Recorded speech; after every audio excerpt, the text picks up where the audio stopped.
भारत के संदर्भ में देखते हैं, इस देश में कभी भी किसी राजा ने, प्राचीन इतिहास में जाकर के देखो, कभी भी किसी राजा ने मंदिर और मस्जिद की लड़ाई नहीं लड़ी, कभी नहीं लड़ी।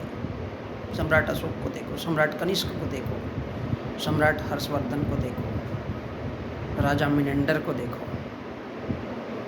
इन लोगों ने कभी ये लड़ाइयाँ नहीं लड़ी।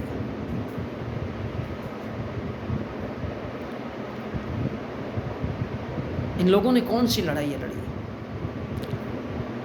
यदि बात करते हैं बुद्ध की, तो बुद्ध ने जो विचार दिया, बोले संपूर्ण मानव समाज के कल्याण के लिए बेहतर है, या समाज का मतलब हिंदू, मुसलमान, सिख, ईसाई, अगर आज कहे तो माइनॉरिटीज, सभी लोग आ चुके हैं। तो भारत का मौर्यकालीन, बुद्धकालीन इतिहास कहता है कि उन लोगों ने कभी भी हत्या की बात नहीं की, कभी किसी का गला दबाने की कोशिश नहीं की। उन्होंने ये नहीं बताया कि हाँ हम बहुत ज़्यादा ऊंचे हैं और हमको केवल लड़ना ही है, क्योंकि सम्राट अशोक ने कहा रक्तपात होता है, खून बहता है लोगों का, जो निर्दोष होते हैं। लड़ाई तो साम्राज्यवाद का हिस्सा है, लेकिन इससे सिर्फ रक्तपात होता है। और इसलिए हमारे पूर्वजों ने केवल स्कूल, कॉलेज की लड़ाई लड़ी है। केवल स्कूल होना चाहिए, कॉलेज होना चाहिए, सभी लोग शिक्षित होना चाहिए, और महिलाओं को पूरी इस प्रकार से आज़ादी होना चाहिए कि वो खड़े खड़े अपने लिए अपना जीवन साथी चुन सके, अपना जीवन साथी उसकी मर्जी से जब चाहे वो, जिसे भारत में स्वयंवर कहा जाता है, जहाँ उसकी मर्जी है उस पुरुष के साथ वो जीवन बिता सकती है। इतनी अद्भुत शिक्षा, इतनी अद्भुत महिलाओं के लिए आ जाती है।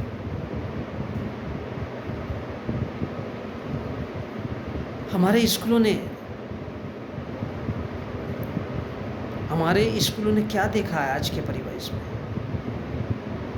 आज हम देख रहे हैं कि सरकारी स्कूल बंद होने के कगार पर आ चुके हैं। इस देश की शासन व्यवस्था, प्रशासन व्यवस्था और इस देश के तमाम वो संगठन जो खुद को हिंदू कहते हैं, वो एक ऐसे मोड़ पर इस देश को लेके जाना चाहते हैं जहाँ पर लोग भूखे रहे, नंगे रहे, पढ़े लिखे ना हो। क्योंकि पढ़े लिखे रहेंगे, यही तो विशेषता है कि इस देश के प्राचीन काल में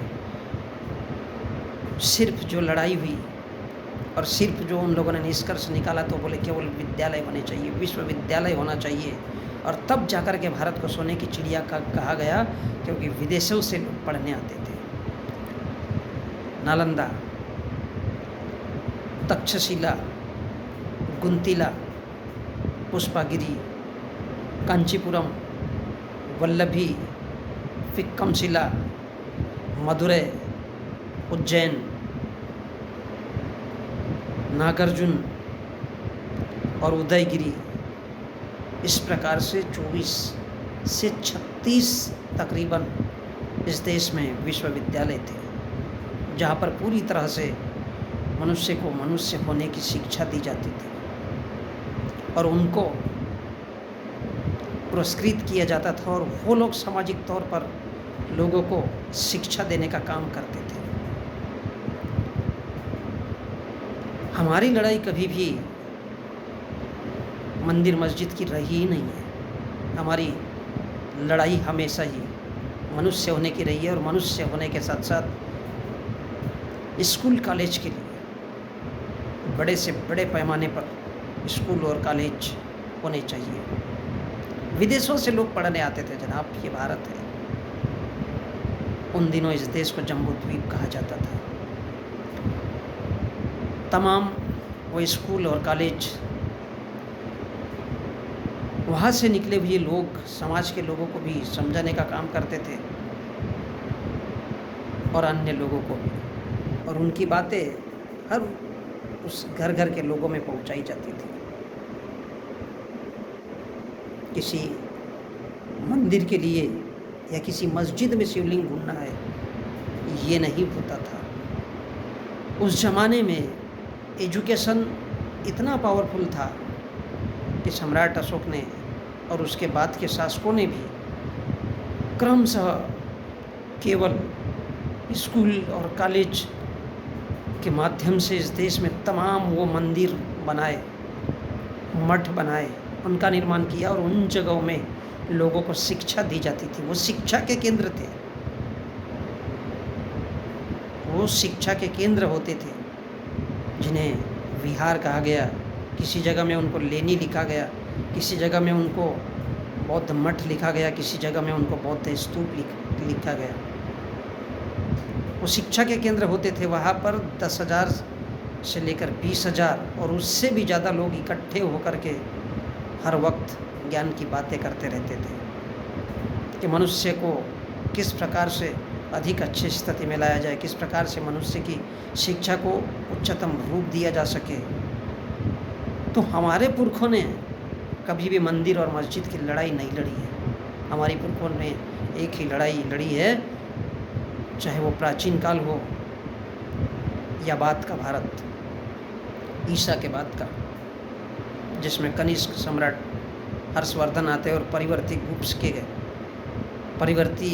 गुप्त वंशज का कृष्ण सेन आता है, जो लिच्छवी नाग वंश का माना गया है। कृष्ण सेन, जिसे इस देश के महाभारत में कृष्ण बताया गया है। हमारे पूर्वजों ने, जिसकी राजधानी मथुरा के आसपास थी, तो इस प्रकार इस देश में कभी भी शिक्षा के अलावा कोई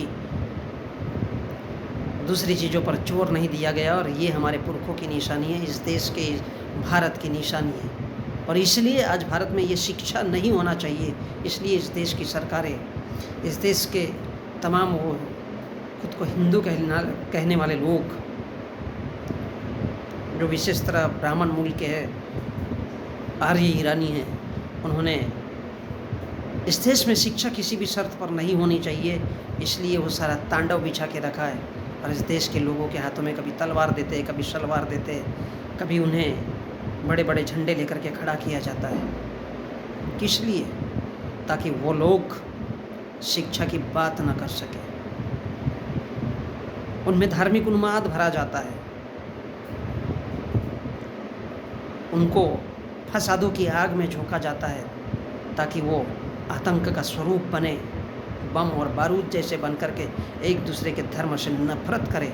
इसका और कोई रीज़न नहीं है। इसका रीज़न है शिक्षा किसी भी अर्थ में इस देश के लोगों को मिलना नहीं चाहिए। ये उनका मुख्य उद्देश्य है।